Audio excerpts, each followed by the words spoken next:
I-check na natin, baka piki ito. Dikit nga tayo sa magnet. Ay, dumidikit nga oh. Nadali tayo, putik. Kaya siguro laging sinisibak yung kuha nito. Ito, integrated muna. Dinala to dito sa atin. Nakailang paggawa na daw to sa may ibang shop na paulit-ulit daw nasisira. Ito guys, unahan ko na kagad kayo or sasabihin ko na agad yung sa tingin kong problema nito. Nakailang beses na ako naka-encounter nito, and then ginawan ko na rin ng video ito. May mali or may kulang na parts, ano ba tawag ito? Factory defect. Hindi naman eh. Although gumagana naman talaga siya. Kaso nga lang, yung isang channel nito is mataas yung biasing. Sa mga taga-suporta natin, sa mga taga-subaybay natin, alam nila kung or nagawa na natin ng video to or napanood na nila ito, di ba? Sa isang side niyan, medyo mataas yung bias, nasa 0.5. Yung kabila, nasa 0.4 or 0.3. Na yun yung tama. Yung 0.5, yun yung laging nasisibak. Dito na side, oh. Dito na side na to. Mula dito, papunta doon. Okay? Sakura AB 9000 na pa, hindi, high power integrated amplifier pala ito. Ayan. Ngayon, ano pa gagawin natin? Kasi working naman ito eh. Pakita ko sa inyo. Nagre-relay ito, working. Kahit na lagyan mo ng audio, may audio ito. Pero ire-recta ko na kayo sa issue niya. Ito, tinanggal nga kagad ng yung taga-kong ko dito eh, taga extra ko. Kaso lang sabi ko wag mo nang kanyan pangasan. Sabi ko ako na lang gagawa. Kasi sinubukan na niya. Sabi niya may audio naman eh. Sabi ko oo, may audio talaga yan. Pero ilang araw lang yan. Kasi may umusok dito, dito. Yung parang 330 ohms dito, pinalitan niya. Sabi ko kahit palitan mo yan, sunod na araw niyan, dito na naman yan. Sabi ko bakjab agad yan. Sabi ko may problema dyan or may mali dyan. Kaya sabi ko ako na lang yung gagawa muna. Gagawa natin ng video para kahit papano aware yung iba ba. And then makakuha ng diskarte yung iba. Malay nyo, may encounter nyo or mag-counter na mga magawang technician, paulit-ulit na lang, backjab. Yung pala may problema. Okay? Ngayon kalasing ko tong board, although hindi pa naman nakatornilyo to eh. Kasi ginawa ka ng kasama ko to dito. Ipakita ko sa inyo yung pinaka problema niya. Sa linggo na lang yun sa'yo. Kailangan ko pa naman Sabado. Kailan? Sabado? Hindi naman ako eh. Kaya naman siguro Sabado. Ano ba araw bukas? Huwebes? Oo. Ito nakakalas na ito. Okay, kaya na pala. Ayan, kalasin lang natin to. Okay. Dami ko lang kuha nito, ginawa nito eh. And then may mga video rin ako nito. Ayan. Sana. Okay. Ito yung side ng amplifier side dito ng isang channel, tapos ito rin yung isang channel. Ang may problema, alam ko dito eh. May dinaya ako rito or may kulang dito, parang 100 ohms yata. Double check ko yung video ko or susuyurin ko. Teka lang may pakpak kasi ito eh. Kayang tanggalin tong pakpak niya. Teka lang okay, kaya para mas makita, tanggalin ko muna. Tapos troubleshoot natin, pakita ko sa inyo yung problema. Pag ganito lang muna yung pwesto, tapos pakita ko sa inyo na mas mataas yung bias nito, dito na side against dito. Okay? Ngayon on natin, mag-bulb muna tayo para sigurado. On natin. Ayan. Tapos i-tester natin. Saka tayo.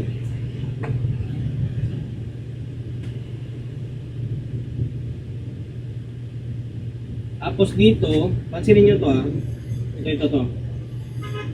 Baliktad rin natin test board natin. Dito, pansinin nyo, halos magpo 0.5 siya, nagbe-blurred eh. Yan, halos magpo 0.5 siya diba? Tapos dito, yung isa, pinapantay-pantay sila lahat. Di baling mataas, basta pantay-pantay. O yan, nasa 0.5 diba? Tapos, i-reverse ko yung tester. Reverse natin. Triple side, dito pala yung pares na sa kabila. Ito pala, dito. O, ayan 0.5 talaga siya Ngayon, ito yung isang side, yung dito na side na amplifier stage. Pansinin nyo, reverse pala ito. Oh, nasa 0.4 lang siya, di ba? Nasa 0.4 lang. Tapos dito, oh, nasa 0.4 lang. Diba? Compare mo dito, mas pataas. Oh. Okay?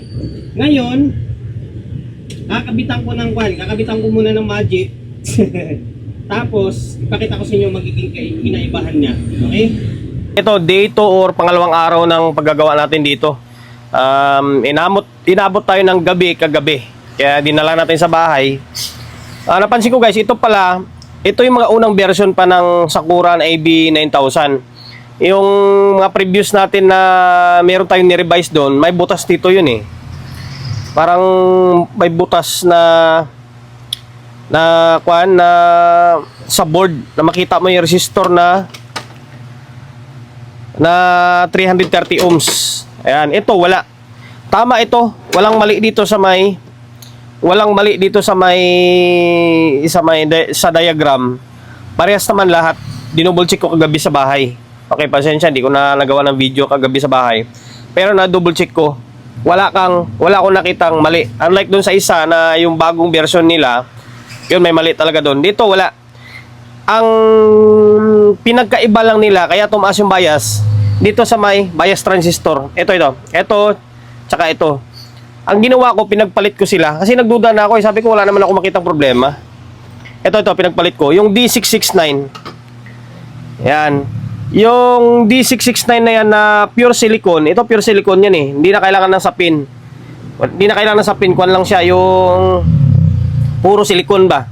Etong isa, kung mapapansin nyo, may meka siya oh. Hindi medyo manipis, di ba? Kasi may bakal yung likod niyan. May bakal yung likod niya, kaya kailangan ng sapin. Pansinin nyo, makapal ito, di ba? Compare dito.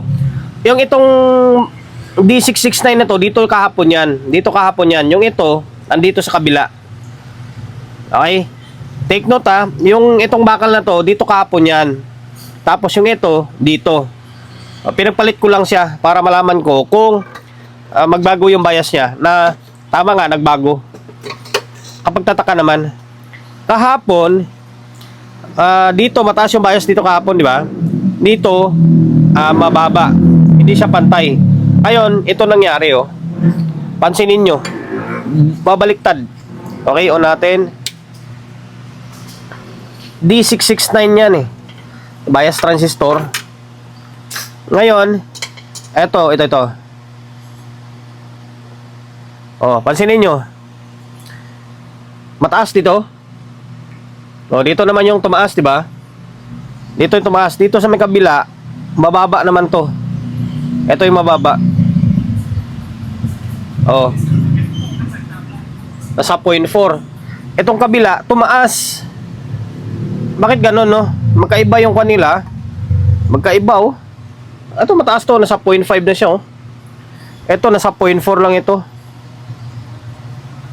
Oh. Hindi kaya sa kwan lang, hindi sila magkaparehas ng, bakit ganun, no? Ngayon, para magiging kumbinsido kayo, baka sabihin nyo na gumagawa lang tayo ng kwento. Ngayon, pagpalitin ko ito, ha. Yung nandito na side, pagpalitin ko sila. Ito. Yung makapal na to, balik natin dito sa dati niya. Tapos yung ito, balik natin dito. Okay, kasi pinagpalit ko lang yan. Tapos pakita ko ulit sa inyo yung magiging kalabasan. Nakalas ko na. Kung mapapansin nyo, ito makapal to. Pure silicone tawag dito. Wala siyang bakal sa likod, oh. Ito yung nagno-normal yung bias niya na nasa 0.4 lang. Ito. Ngayon, ito yung isa yung manipis. May bakal siya, oh. Kita naman, di ba? Kaya medyo manipis siya kasi hindi siya pure silicone. Ito yung kailangan ng may sapin. Nandito siya. Ngayon, ililipat ko, pagpapalitin natin. Yung nandito, ibabalik natin sa dati. Okay? Para may pakita sa inyo na magpapalit yung bias nila niyan. Sa kabila naman yung mataas. Okay, babalik ko ito. Ipalit na natin. Yung manipis, nandito siya ulit. Yung makapal, dito ulit siya.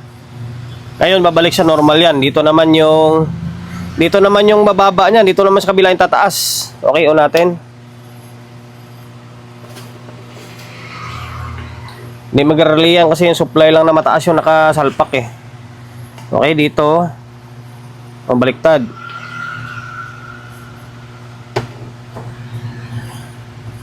Okay, dito.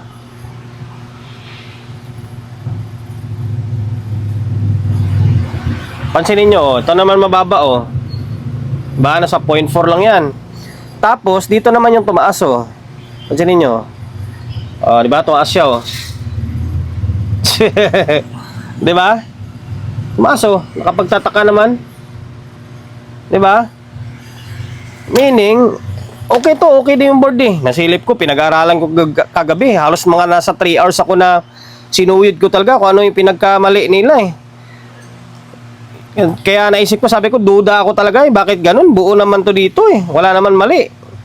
Try ko kaya pagpalitin. Ayan, yan ang nangyari. Ang gagawin ko dito, tanggalin ko to. Maghanap ako ng D669 na silicone na pure talaga. Okay, pwede naman yan kung sakaling mas common kasi ngayon yung may bakal sa likod eh. Yung may bakal sa likod yung common ngayon. Yun ang mga nabibili ngayon. Pwede yan, pagpalitin mo sila. Kaso lang, mataas, mainit yan. Mainit yung bias niyan. Ang gagawin natin, maghanap ako ng pure silicone tapos lagay natin dito. Tingnan natin kung magbabago yung bias. Wala akong makita na pure silicone. Ito, galing to sa mga old school na mga amplifier. Ito to, old school na, sa mga old school na amplifier, kinuha natin. Ayaw, nag-blurred ah. Ito siya, D669 ito eh. D669. Ito yung kanina, yung tinanggal natin. Bago oh. Yan.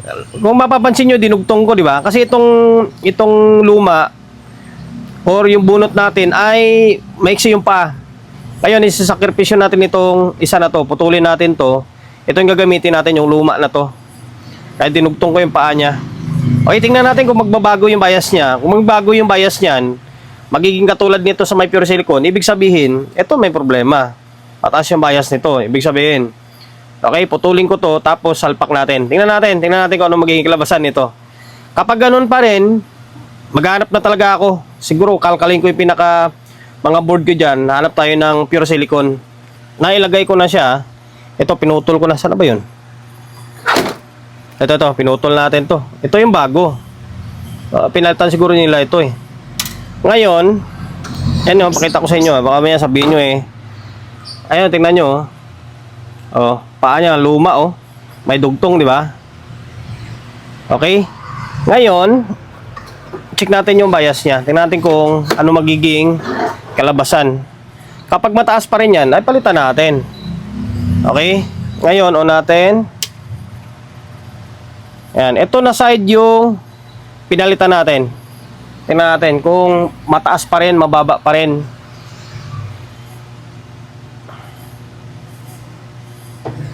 Okay, ngayon ito. Ito yung ay baliktad. Ito yung ito yung pure silicone na makapal. Okay, nasa normal siya. Ngayon, ito yung pinalitan natin. 3 pairs, ito to. Oh, nagnormal siya oh. Pansinin niyo. 'Di ba? Nagnormal oh. Ibig sabihin nasa bias transistor lang talaga. Oh. 0.4 oh, parehas na parehas sila nito oh. 'Di ba? Oh. Okay. Ito talaga may problema. Ito oh. Yan, ito talaga. Ibig sabihin, check na natin baka piki ito. Dikit natin sa magnet. Ay, dumidikit nga oh. Nadali tayo, putik. Kaya siguro laging sinisibak yung kwan ito. Oy. Piki ito. Buti na lang oh. Sabi ko nga sa may kasama ko na kwan, sa nag-extra dito, sabi ko, wag mo nang kwan yan, ako na bahala diyan kasi sabi natin gumagana yan, sunod na araw lang babalik na naman dito yan, sablay yan, sabi ko. Kasi tingin ko may mali. Kasi may mga nagawa ako ganito, sablay eh, may mali naman doon. Kulang ng 100 ohms doon eh. Ito naman, normal ito. Ito yung unang version na tama, walang problema. Ngayon, nilagyan ng, eto, piki pala to. Dumikit to, dapat hindi didikit sa magnet to. Pansinin nyo, yung mga transistor ng mga piki, oh, dumidikit to. Yan, ito testingan natin to eh. Ngayon, pansinin nyo. Dumikit siya oh. Oh. Oh. Diba? Oh. Dikit oh. Kaya pala eh. Okay. Goods na. Yan lang yan. Yan lang yung naging problema niyan. Ngayon, balik natin to. Pwede na. Tapos na yung problema. Kaya, double check nyo or make sure na na-check nyo yung mga transistor nyo. Mas maganda, dikit nyo sa magnet. Pag nagdikit sa magnet, naku, wag nyo nang pangasan ni lagay dyan kasi bababakjaban lang kayo paulit-ulit. Ito, kasama niya ito. Bansin ninyo, yung likod niya, nangitim na oh. Pag kinuskus mo yan, lalabas yung bakal dyan. Pero yung bakal nito, copper to, sigurado. Ay, copper nga siya, naninilaw oh. Yan, magkasama yan sa yung dinugtungan natin dito. Blurred. Ngayon, ito yung dalawa. Idikit natin to. Tingnan natin kung ano magiging labasan. Kung didikit siya. O, wala oh, nalalaglag oh. Ito yung tunay. Diba? O, hindi na ako, nalalaglag lang siya oh. Ibig sabihin, Japix talaga yung nakakabit or kinabit nila. Balik natin to. Ito na, naglagay na tayo ng speaker. And itong board, na ibalik na natin. Okay? Yan. Ngayon, kaso hindi nyo gano'ng marinig to. Dalawang sub ang kinabit ko eh. Yung pang miday ko kasi nandun oh. Is kabilang lamesa. Diabot yung wire dito eh. Ito yung juicer sa atin, cellphone natin na isa. Yun lang talaga tinitingnan ko ang gulo. Kaya laging nasisira. Grabe lakas. Pang sub siguro to eh. Parang nakatudo naman masyado yung sub nito. Yung setup natin. Lakas niya no.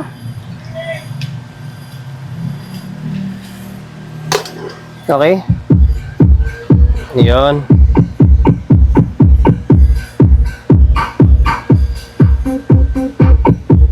Malakas din. Taas na supply nito eh. Around nasa 59 yata to. O ilan kayo supply nito? 16 na. Malakas eh. Okay, hanggang dito na lang. Pahabain pa ba natin yung oras natin? Yun lang guys. Sana nakapagbigay idea tayo. Baka mamaya may encounter nyo. Di ba? Maglagay kayo ng, sabi natin, nasira yung D669 na sa may bias transistor nya. Nagpalit kayo. Pansinin nyo kung ano yung kinaibahan nila. Pag yung bias na mga nasa 0.5, 0.6 na, hindi na normal yun. Iinit na masyado yun. Madadali ka doon or madadali yung amplifier. Okay, hanggang dito na lang. Sana nakapagbigay idea ako sa inyo. And then, dahil umabot ka sa part ng video natin na ito at hindi ka pa rin nakapag-subscribe, pakisubscribe ng YouTube channel natin. Pindutin mo yung bell button sa gilid, select mo yung all. Kaya kapag napindot mo na yan, manonotified ka kapag meron tayong bagong upload na video. Nag-upload tayo ng video isang beses, dalawang beses kada araw. Okay? God bless and then peace sa atin lahat.